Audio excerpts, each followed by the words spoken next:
যেই দলের নেতাকর্মীদের বাড়ি বুলডোজার দিয়ে ভেঙে ফেলা হয়েছে, যেই দলকে শেষ পর্যন্ত নিষিদ্ধ করা হয়েছে। আল্লাহ তাআলা যখন 5 আগস্ট 2024 এই জাতির বুকের উপর থেকে পাথর সরায় দিলেন, আমরা সেজদায় পড়ে আল্লাহর শুকরিয়া আদায় করলাম। 5 তারিখ রাতেই আমরা আমাদের সমস্ত সহকর্মীদেরকে মেসেজ দিলাম, আমরা কারো উপর থেকে ব্যক্তিগতভাবে কোনো প্রতিশোধ নেব না। তবে যিনি ক্ষতিগ্রস্ত তার ন্যায় বিচার পাওয়ার অধিকার আছে, তিনি আদালতে যাবেন, কারো গায়ে হাত দিবেন না। আমরা খবর দিলাম, শান্ত থাকুন, ধৈর্য ধরুন। দেশে এখন কোনো সরকার নাই, পুলিশ নাই, কিছুই নাই।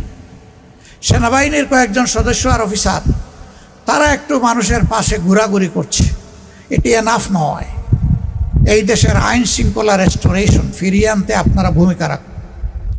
যে পুলিশ আমাদেরকে হত্যা করেছে তাদের ঊর্ধ্বতন কর্মকর্তাদের সাথে বসলাম, বললাম আপনারা যান, পুলিশ স্টেশনে ঢুকেন, আপনাদের দায়িত্ব আপনারা ন্যূনতম পালন করুন, বাইরে আমরা আপনাদেরকে পাড়া দেব। তারা ভয় পাচ্ছিল যে কাজ কারণ তারা করেছে, তারা ওখানে যেতে ভয় পাচ্ছিল। আমরা তাদেরকে অভয় দিয়েছি। বলবেন কেন? পুলিশের প্রতি এত দরদ, এত ভালোবাসা, এত প্রেম আপনাদের কেন?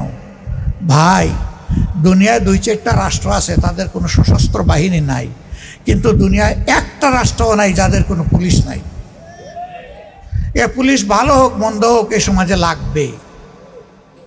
তারা আমাদেরকে বলেছে কোথায় বসবো, স্টেশন জ্বালিয়ে দিয়েছে, ফার্নিচার নাই, লজিস্টিক নাই, আমাদের ল্যাপটপ পুড়ে গেছে, আমরা বসবো কোথায়? আমরা বলেছি আমাদের সামর্থ্য থেকে, দলীয় ফান্ড থেকে সব দেওয়া হবে, আপনারা বসেন।